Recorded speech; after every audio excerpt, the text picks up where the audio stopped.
Hello நண்பா, இன்றைக்கும் ரொம்ப ஒரு இன்ட்ரெஸ்டிங்கான ஒரு வீடியோவில் தான் நம்ம சந்திச்சிருக்கோம்னு சொல்ல முடியும் நண்பா. இன்றைக்கி வந்து பெனிலி தரப்புலேருந்து பெனிலி bkx250 அண்ட் bkx250s பற்றி தான் நம்ம இன்றைக்கி பார்க்க போகிறோம்.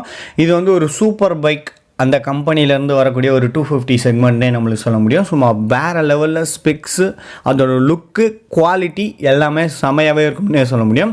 அந்த வண்டியை பற்றி தான் நம்ம இன்றைக்கான டீட்டெயிலில் வீடியோவில் ஃபுல்லாக போய் பார்க்க போகிறோம். இது வந்து நெக்ஸ்ட் இயர் கண்டிப்பாக லான்ச் ஆகிறது வாய்ப்பு இருக்குது. அதனால தான் சொல்லிவிட்டு இந்த வீடியோ வந்து நான் மேக் பண்ணியிருக்கேன். கண்டிப்பாக இந்த வீடியோ வந்து உங்களுக்கு ரொம்ப யூஸ்ஃபுல்லாகவே இருக்கும்னு நினைக்கிறேன். Let get in to the video. First வண்டியோட லுக் வைஸ் நம்மளுக்கு பார்த்தோம்னா அவ்வளோவா தெரியாது டீசரில் பார்த்தீங்கன்னா. ஆனால் ஒரு சில இமேஜஸில் பார்க்கும்போது நல்லா சூப்பராகவே இருக்குன்னு நம்மளுக்கு சொல்ல முடியும்.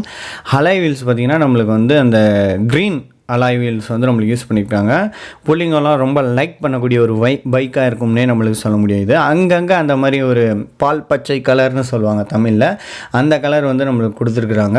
பார்க்குறதுக்கே செம்ம டிசைனாக இருக்குது. இது வந்து bkx250 பிளைனு. எஸ்ன்றது வந்து ஃபேரிங் வச்சு வரக்கூடிய வண்டினே நம்மளுக்கு சொல்ல முடியும். எக்ஸாஸு, சீட்டு, அதுக்கப்புறம் டயர்ஸு எல்லாமே பார்த்திங்கன்னா வேறு லெவலில் கொடுத்துருக்காங்கன்னே சொல்ல முடியும். பிளைனில் வந்து நம்மளுக்கு அலாய் வீல்ஸ் வந்து நம்மளுக்கு யூஸ் பண்ணியிருக்காங்க.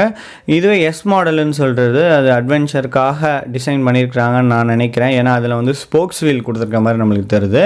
டிஆர்எல் லைட்லாம் பார்த்திங்கன்னா சும்மா வேறு லெவலில் எல்இடி செட்டப்பில் செம்மையாகவே கொடுத்துருக்குறாங்க. ரெண்டுத்துக்குமே லுக் வைஸ் ரொம்ப எனக்கு பிடிச்சிருக்குன்னே சொல்ல முடியும். உங்களுக்கு யாருக்கு இந்த பைக் பிடிச்சிருக்குன்னு சொல்லிட்டு மறக்காமல் கீழே கமெண்ட் செக்ஷனில் கமெண்ட் பண்ணுங்கள். இந்த வண்டியோட ஸ்பெக்ஸ் வைஸ் நம்மளுக்கு பார்த்தோம்னா இதோட சிசி வந்து நம்மளுக்கு சேம் தான். டிசைன் வைஸ் தான் நம்மளுக்கு அங்கங்கே கொஞ்சம் சேஞ்சஸ் பண்ணி கொடுத்துருக்காங்க. இதோட சிசின்னு பார்த்தோம்னா 249 சிசி வந்து நம்மளுக்கு கொடுத்துருக்காங்க. ரொம்ப சூப்பரான சிசி. ஒரு பெனிலி தரப்புலேருந்து ஒரு 300, 600, 900 அப்படி தான் போவாங்க. ஃபஸ்ட் டைம் வந்து இந்த 250 செக்மெண்ட்டில் கொண்டு வந்திருக்காங்கன்னே சொல்ல முடியும். பெனிலியில் எல்லா வெஹிக்கிளுமே டாப் குவாலிட்டியில் இருக்கும்னே நம்மளுக்கு சொல்ல முடியும். அதே போல் இதில் வந்து நம்மளுக்கு வந்து 250 செக்மெண்ட்டில் 149 சிசி வந்து நம்மளுக்கு கொடுத்துருக்காங்க. சிங்கிள் சிலிண்டர் தான், லிக்விட் கூல் இன்ஜின் வந்து நம்மளுக்கு யூஸ் பண்ணியிருக்காங்க. பவர் வைஸ் நம்மளுக்கு பார்த்தோம்னா சும்மா வேறு லெவலில் இருக்கும். 6 பேர் கியர் பாக்ஸ்லாம் நம்மளுக்கு கொடுத்துருக்குறாங்க. இதோட மேக்ஸிமம் இதோட பான் நம்மளுக்கு பார்த்தோம்னா 25.8 PHP வந்து நம்மளுக்கு கொடுத்துருக்குறாங்க. அட் 9250 RPMல வந்து ரீச் ஆகுது. இதோட பீக்கோட பவர்னு பார்த்தோம்னா 21 nm வந்து நம்மளுக்கு போகிற மாதிரி கொடுத்துருக்காங்க. அட் 8000 RPMல வந்து நம்மளுக்கு ரீச் ஆகுது. சூப்பராக இருக்கக்கூடிய ஒரு வண்டின்னு நம்மளுக்கு சொல்ல முடியும். பவர் வைஸும் சரி, டார்க் வைஸும் சரி சூப்பராகவே கொடுத்துருக்குறாங்க. ரொம்ப ஒரு எனக்கு இந்த லுக்கும் சரி, வண்டியோட பவரும் சரி, எனக்கு பர்சனலாக வந்து ரொம்ப பிடிச்சிருக்குன்னே நம்மளுக்கு சொல்ல முடியும். அதே போல் இதில் வந்து ஃப்ரண்ட் சைடில் வந்து நம்மளுக்கு அப்சைட் டவுன் ஸ்போக்ஸ் வந்து நம்மளுக்கு யூஸ் பண்ணியிருக்கிறாங்க.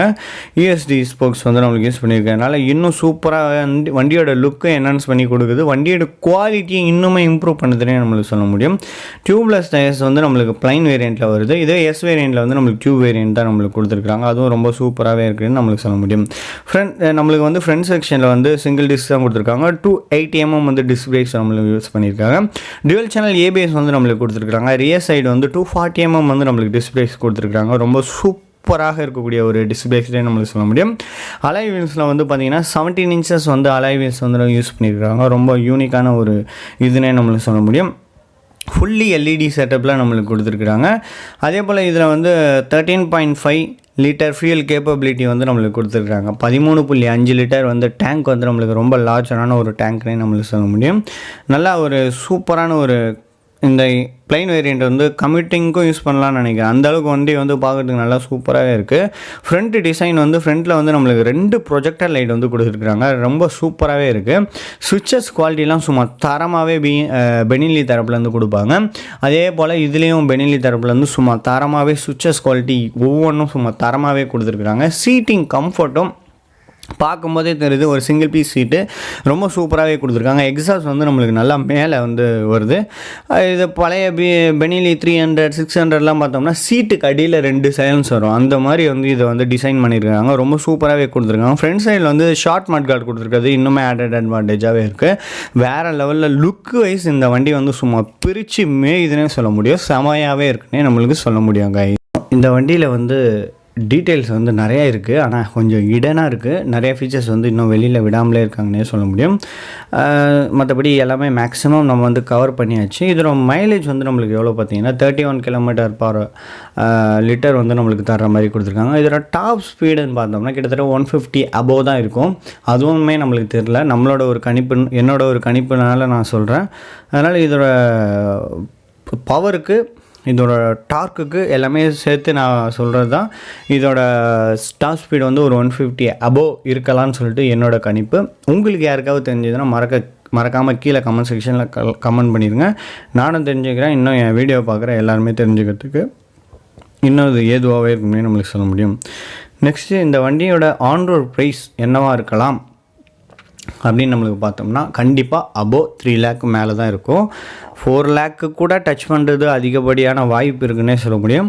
ஏன்னா சின்ன சின்ன கம்பெனி இந்த கேடிஎம்லாமே நம்மளுக்கு பார்த்தோம்னா அதிக விலைக்கு வந்துட்டாங்க. 4 lakh பட்ஜெட் பக்கத்தில் வந்துட்டாங்க அந்த 390cc பைக்கை வச்சுக்கிட்டு.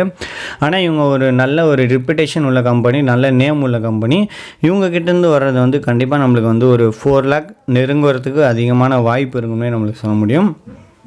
ஸ்பீடா மீட்டர் பார்த்தோம்னா எல்லாமே நம்மளுக்கு டிஜிட்டலில் கொடுத்துருக்காங்க. ஓடா, ட்ரிப்பா, ஃபியூயல் கேஜி எல்லாமே நம்மளுக்கு டிஜிட்டலில் கொடுத்துருக்காங்க. டக்கா மீட்டர் எல்லாமே நம்மளுக்கு டிஜிட்டலில் கொடுத்துருக்குது. இன்னுமே கூடுதல் அம்சமாகவே இருக்கும்னே நம்மளுக்கு சொல்ல முடியும். இக்னிஷன் வந்து டிஎல்சி இக்னிஷன் வந்து நம்மளுக்கு யூஸ் பண்ணியிருக்கிறாங்க. ரொம்ப சூப்பராகவே இருக்கும். கிளாக் வந்து ரொம்ப சூப்பராகவே தர மாதிரி கொடுத்துருக்காங்க. பாஸ் சுவிட்ச் அவைலபிளாக இருக்குது. அதே போல் பேசஞ்சர் ஃபுட் ட்ரெஸ்ஸு, டிஸ்பிளேஸ் எல்லாமே செம்மையாகவே இருக்குன்னு நம்மளுக்கு சொல்ல முடியும். இதுவே ஹைவே மைலேஜ்னு பார்த்தோம்னா நம்மளுக்கு 34 km/லிட்டர் வந்து நம்மளுக்கு தர மாதிரி கொடுத்துருக்குறாங்க. கண்டிப்பாக இந்த மைலேஜ்லாம் நம்மளுக்கு ஓட்டி பார்த்தா தான் தெரியும். அதே போல் 100 to 0 வந்து நம்மளை பிரேக்கிங் நம்ம பண்ணும்போது எப்படி நிற்கிதுன்னு நம்மளுக்கு பார்த்தோம்னா அதுவுமே சூப்பராக நிற்கிது. நம்மளுக்கு வந்து ஒரு 10 seconds வந்து நிற்கிற மாதிரி நம்மளுக்கு கொடுத்துருக்காங்க. அதே போல் 0 to 100 ஆக்சிலரேஷன் நம்மளுக்கு பார்த்தோம்னா 13.72 seconds வந்து நம்மளுக்கு ரீச் ஆகிற மாதிரி நம்மளுக்கு கொடுத்துருக்குறாங்க. 100 அவ்வளோ ஷார்ட் டைமில் வந்து நம்மளுக்கு இந்த 250 செக்மெண்ட்டில் சூப்பராகவே ரீச் ஆகுதுன்னு நம்மளுக்கு சொல்ல முடியும். எஸ் வேரியண்ட்டு நம்மளுக்கு பார்த்தோம்னா அட்வென்ச்சர் டூரர் பைக்காக நம்மளுக்கு இருக்குது, ஆஃப் ரோடடு. அதுக்கப்புறம் வந்து நம்மளுக்கு இந்த பிளைன் வந்து நம்மளுக்கு பார்த்தோம்னா கம்யூட்டிங் ப்ளஸ் அது ஸ்போர்ட்ஸ் வேரியண்ட்டாகவும் இருக்குதுன்னே நம்மளுக்கு சொல்ல முடியும். வண்டியில் செம்ம லுக்கே நம்மளுக்கு பார்த்தோம்னா செம்மையாகவே கொடுத்துருக்குறாங்க. சீட் ஹைட் பார்த்திங்கன்னா நம்மளுக்கு 800 mm வந்து வர்றதுக்கு வாய்ப்பு இருக்கும். வண்டியோட வெயிட்டு நம்மளுக்கு பார்த்தோம்னா 165 to 170 அந்த ரேஞ்சில் வந்து வண்டியோட வெயிட் வர்றதுக்கும் வாய்ப்பு இருக்குன்னே நம்மளுக்கு சொல்ல முடியும். கண்டிப்பாக இந்த வண்டி வந்து எனக்கு பர்சனலாக ரொம்ப பிடிச்சிருக்கு. உங்களுக்கு யாருக்காவது பிடிச்சிருந்ததுன்னு தெரிஞ்சுன்னா மறக்காமல் கீழே கமெண்ட் செக்ஷனில் கமெண்ட் பண்ணிடுங்க. ஏன்னா இதே அடிக்கடி சொல்கிறேன்னா இந்த வண்டியில் நான் மயங்கிட்டேன்னு சொல்ல முடியும். அந்த அளவுக்கு வந்து வண்டியோட லுக் வந்து என்ஹான்ஸ் பண்ணி கொடுக்குது. பெனெலி தரப்புலேருந்து இப்படிப்பட்ட ஒரு வண்டியை நம்ம பார்க்குறது மிட்ரேஞ்ச் செக்மெண்ட்டில் சூப்பராகவே இருக்குன்னு சொல்ல முடியும். யாரெல்லாம் பெனெலி வாங்கணும்னு நினைக்கிறீங்களோ இந்த வீடியோ கண்டிப்பாக லைக் பண்ணி, ஷேர் பண்ணி, கமெண்ட் பண்ணி உங்கள் ஃப்ரெண்ட்ஸ், ஃபேமிலி மெம்பர்ஸ்க்கு ஷேர் பண்ணி விடுங்க. தேங்க்யூ ஃபார் வாட்சிங் திஸ்.